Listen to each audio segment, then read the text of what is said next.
2024 সালে পদার্থবিদ্যায় নোবেল পুরস্কার জিতেছেন মার্কিন বিজ্ঞানী জন জোসেফ হোপফিল্ড ও ব্রিটিশ বংশোদ্ভূত কানাডিয়ান বিজ্ঞানী জিওফ্রে এভারেস্ট হিন্টন। কৃত্রিম নিউরাল নেটওয়ার্কের সাথে মেশিন লার্নিংয়ের মৌলিক আবিষ্কার ও উদ্ভাবনের জন্য তারা এই পুরস্কার পেয়েছেন। মঙ্গলবার 2 নোবেল বিজয়ীর নাম ঘোষণা করেছে সুইডিশ একাডেমি অব সায়েন্স। হোপফিল্ড যুক্তরাষ্ট্রের প্রিন্সটন ইউনিভার্সিটির আণবিক জীববিজ্ঞান অধ্যাপক এবং হিন্টন ইউনিভার্সিটির অব টরন্টোর কম্পিউটার সায়েন্সের অধ্যাপক।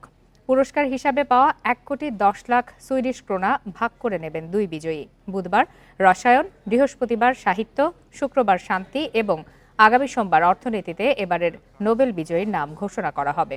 নোবেল বিজয়ীদের হাতে পুরস্কার তুলে দেওয়া হবে 10 December. Networks of simplified neurons